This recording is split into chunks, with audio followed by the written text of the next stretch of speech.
पुराने ज़माने का किस्सा है कि एक ऐसा बेवकूफ़ सनाई था जो कोई काम सीधा नहीं कर सकता था। हत्ता के बाल काटते वक्त वो कान काट देता था और हजामत करते वक्त गला। नतीजा ये कि उसका काम ठप होता गया और वो अपनी चीज़ें बेचकर गुजारा करने पर मजबूर हो गया। रफ्ता रफ्ता ऐसा वक्त आया कि उसके घर में सिर्फ दो चीज़ें बाकी बची, उसका उस्तरा और उसकी बीवी। और ये फैसला करना दुश्वार था कि उनमें से ज़्यादा तेज़ कौन है। एक दिन नाई की बीवी उसे बेवकूफ़ियों पर ताना दे रही थी कि वो बेबसी से बोला, ये सब बार बार कहने का क्या फ़ायदा है, मैं तुमसे मुत्तफ़िक हूँ। मैंने कभी खुद से कुछ नहीं कमाया, मैं कभी खुद से कुछ नहीं कमा सकता और मैं कभी किसी को कमाने भी नहीं दूंगा। ये हकीकत है। तुम काम नहीं कर सकते तो भीख मांगो, मैं भूखा नहीं मरना चाहती। बादशाह के महल में जाकर उससे कुछ मांगो। शहज़ादी की शादी हो रही है और बादशाह गरीबों में खैरात बांट रहा है। बादशाह को कहो कि तुम्हें कुछ भी दे दे। नाई ने ऐसा ही किया और बादशाह के महल में जाकर उससे कहा कि वो नाई को कुछ भी दे दें। कुछ भी क्या दूं? बादशाह ने पूछा। अब नाई की बीवी ने ये तो नहीं बताया था कि उसे क्या मांगना चाहिए और नाई का अपना दिमाग खुद सोचने से कासर था। उसने परेशान होकर कहा, कुछ भी दे दें। कुछ ज़मीन दे दूं? बादशाह ने पूछा। नाई की जान में जान आई कि वो कुछ भी के मसले से निकला। वो बोला, हाँ, कोई भी ज़मीन दे दें। बादशाह ने उसे शहर से बाहर एक उजड़ी बजड़ी ज़मीन देने का हुक्म दे दिया। नाई घर वापस पहुंचा तो बीवी ने पूछा, तुम्हें क्या मिला है? जल्दी दो ताकि मैं रोटी खरीद कर लाऊं। नाई ने ज़मीन का बताया तो आग बकोला हो गई और उसे खूब डांटा कि ऐसी गैराबाद ज़मीन हमारे किस काम की। नाई बोला, लेकिन ज़मीन तो ज़मीन है, वो कहीं नहीं जाएगी और हमारे पास हमेशा रहेगी। क्या तुमसे ज़्यादा बेवकूफ़ कोई दूसरा है? ज़मीन का क्या फ़ायदा अगर हम उसमें काश्त ना कर सकें? क्या तुम्हारे पास हल चलाने के लिए बैल हैं? बीवी घर आई। नाई मुँह लटका कर बैठ गया, मगर चालाक बीवी सोचने लगी कि क्या करें। आखिर उसने एक मंसूबा बनाया और नाई को लेकर अपनी ज़मीन पर चली गई। उसके बाद उसने नाई को कहा कि वो भी उसकी नकल करे और ख़ुद गौर से जगह जगह ज़मीन को देखने लगी।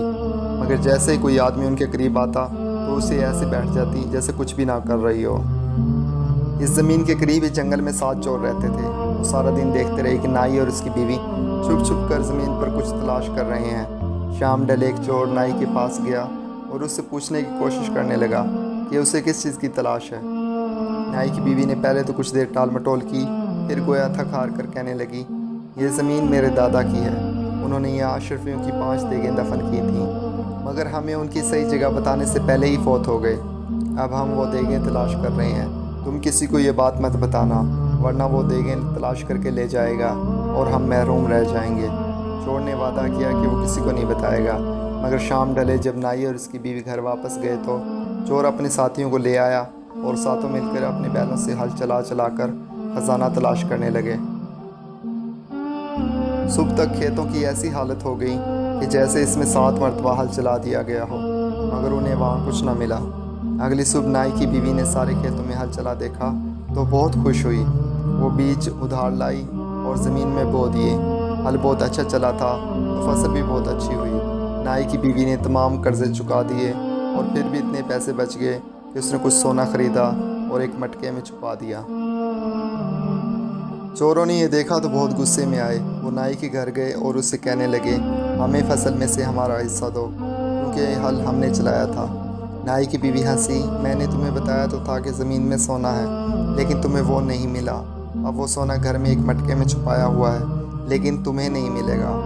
चोरों ने कहा, तुम सीधे तरीके से हमारा सोना हमें नहीं दोगे तो हम खुद ले लेंगे, आज रात देख लेना। नाई की बीवी ने फिर इनकार किया और चोर वापस चले गए। लेकिन एक चोर घर में छुप गया ताकि रात को वो अपने साथियों के लिए दरवाज़ा खोल दे। नाई की बीवी ने अपनी आँख के गोशे से उसे छुपते देख लिया। नाई चोरों से बहुत डरा हुआ था। उसने अपनी बीवी से पूछा, तुमने सोना कहाँ छुपाया है? बीवी बोली, ऐसी जगह छुपाया है कि वो किसी को नहीं मिलेगा। बाहर के दरवाजे के साथ रखे मटके में मिठाइयों के नीचे छुपा दिया है। चोर ये सुनकर बहुत खुश हुआ। आधी रात को अपनी कमीनगान से निकले और मटका लेकर चंपत हो गया। सब चोर मिलकर बाहर जंगल में पहुँचे और माल बांटने की तैयारी करने लगे। मटका लाने वाला चोर कहने लगा, नाई की बीवी ने बताया था कि सोने के ऊपर मिठाइयाँ रखी हैं ताकि किसी को शुबा ना हो। पहले मिठाई बांट कर खा लेते हैं, फिर सोना बांटते हैं। जंगल में गुप अंधेरा था। चोरों ने मटके में से टटोल टटोल कर मिठाइयाँ निकाली और खाने को मुंह में डाली और साथ ही थू थू करके थूकने लगे। नाई की बीवी ने मटके में मिठाई के बजाय अपले डाल रखे थे। सब चोरों को बहुत गुस्सा चढ़ा। अगली सुबह वो नाई के घर पहुँचे और फसल में से अपना हिस्सा मांगने लगे। नाई की बीवी इनकी शक्लें देखकर हंसने लगी तो वो बोले, तुमने 2 मरतबा हमें बेवकूफ़ बनाया है, अब तुम्हारी बारी है। ये कहकर वो तनतनाते हुए चले गए।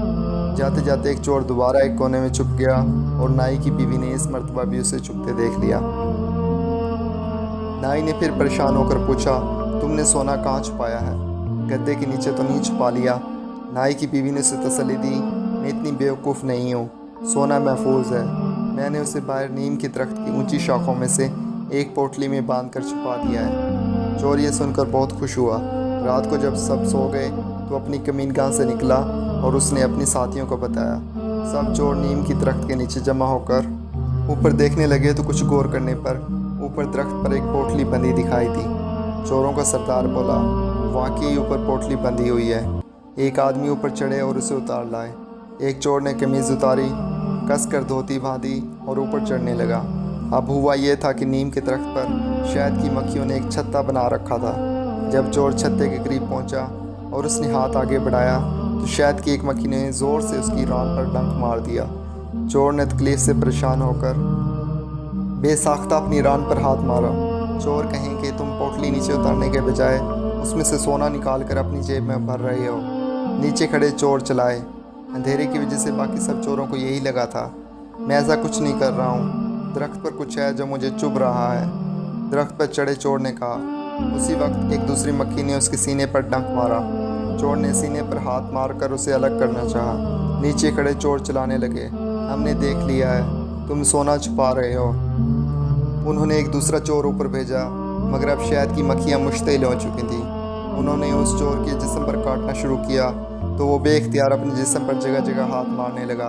बाकी चोरों को बहुत गुस्सा चढ़ा कि वो दूसरा चोर भी बेईमान निकला और सोना छुपा रहा है। सब चोर एक एक करके ऊपर चढ़ते गए और हर एक के साथ यही हुआ। आखिर सरदार की बारी आई। उसने छत्ते को मजबूती से पकड़ा ही था कि वो शाख जिस पर सब खड़े थे वज़न बर्दाश्त न करते हुए टूट गई और सब नीचे जा गिरे। छत्ता इनके ऊपर गिरा और मक्खियाँ इन पर टूट पड़ी। सब चोर जान बचा कर भागे। उसके बाद कई दिन सुकून रहा, क्योंकि चोर इस काबिल ना थे कि चल फिर सकते। नाई और उसकी बीवी सोचने लगे कि शायद अब चोर उन्हें दोबारा तंग नहीं करेंगे, लेकिन वो गलत थे। एक रात जब वो कमरे की खिड़की खोलकर सोए हुए थे तो नाई की बीवी की आंख सरगोशी की आवाज़ से खुल गई। चोरों की आवाज़ पहचान कर उसके होश उड़ गए और उसने सोचा कि अब बचना मुश्किल है, लेकिन उसने हिम्मत ना हारी और नाई का उसरा पकड़कर खिड़की के साथ छुपकर खड़ी हो गई। पहले चोर ने आहिस्ता आहिस्ता सर अंदर किया और अंधेरे कमरे के अंदर झांकने की कोशिश की। नाई की बीवी ने उसरे वाला हाथ घुमाया और चोर की नाक काट डाली। खुदाया, मेरी नाक किस चीज़ से लगकर कट गई है, चोर तकलीफ से चिल्लाया। खामोश, तुम सबको जगा दोगे, चुप करके अंदर आ जाओ। कि चोरों ने उसे आहिस्ता आवाज़ में डांटा। नहीं, मैं नहीं जाऊंगा, मेरी नाक से बहुत खून बह रहा है। चोर कर रहा, बुज़दिल, तुम्हारी नाक खिड़की के पट से ज़ख्मी हो गई है और तुम रो पीट रहे हो, मैं अंदर जाता हूँ, दूसरे चोर ने कहा और खिड़की की तरफ बढ़ा। जैसे उसने सर अंदर किया तो नाई की बीवी ने अपना उसरा चला दिया और उसकी नाक भी कट कर जा गिरी। खुदाया, अंदर वाकई कोई तेज़ चीज़ है, चोर तकलीफ़ से चीखा। बाँस की कोई खांच निकली होगी, तुम एक तरफ हो, मैं देखता हूँ, तीसरे चोर ने कहा और अपना सर खिड़की से अंदर डाला। शड़प, उसकी नाक भी कट कर दूर जा गिरी। उफ, वाकई कोई तेज़ चीज़ है, मुझे तो ऐसे लगा जैसे किसी ने मेरी नाक काट डाली हो। तीसरा चोर पीछे हटते हुए कहा, बेवकूफ़ हो तुम, बुज़दिल हो, मुझे अंदर जाने दो। चौथे चोर ने खिड़की में सर डाला और नाक कटवा बैठा। पांचवें और छठे चोर के साथ भी यही हुआ और सरदार की बारी आ गई। साथियों, तुम सब ज़ख्मी हो गए हो, एक आदमी को ठीक रहना चाहिए ताकि वो सब ज़ख्मियों की हिफाजत और तीमारदारी करे। किसी अगली रात वापस आते हैं, सरदार ने कहा। सब चोर वापस पलट गए। नाई की बीवी ने चिराग जलाया और तमाम चोरों की नाकें एक डब्बी में जमा कर लीं। चंद दिन सुकून से गुजरे। मौसम खूब गर्म हो गया और कमरे के अंदर सोना मुमकिन नहीं रहा तो नाई और उसकी बीवी ने बाहर सहन में चारपाइयाँ बिछा लीं। वापस आए उन्होंने सोचा कि सोना ज़रूर नाई की बीवी के पास है, तो उसे ही उठा कर ले जाते हैं। वो दबे कदमों आगे बढ़े और उसकी चारपाई अपने कंधों पर उठाकर जंगल में अपने ठिकाने की तरफ चल पड़े। कुछ देर बाद नाई की बीवी की आंख चकोले खाने से खुल गई और ये जानकर वो दंग से रह गई कि चोर उसकी चारपाई उठाकर जंगल की तरफ जा रहे हैं। वो सोचने लगी कि अब मैं कैसे बचूं। कुछ देर बाद चोर थक गए। वो एक घने बरगद के नीचे रुके और मशवरा करने लगे कि कुछ देर यहाँ रुकते हैं और चारपाई नीचे रखकर कमर सीधी कर लेते हैं। नाई की बीवी ने मौका गनीमत जाना। उसने तकियों के ऊपर चादर ऐसे डाली कि लगता था कि वो बिस्तर पर लेटी है और बरगद की एक लटकती जट्टा को पकड़कर ऊपर चढ़ गई और शाखों में छुप गई। चोरों ने चारपाई कांधों से उतार कर नीचे ज़मीन पर रख दी और फैसला करने लगे कि पहरे की पहली बारी किसकी होगी। सरदार के नाम का पूरा निकला, क्योंकि बाकी सब अभी तक नाक के ज़ख्मों की वजह से तकलीफ़ में थे। सब चोर सो गए और सरदार पहरा देने लगा। नाई की बीवी को अचानक एक ख्याल सूझा।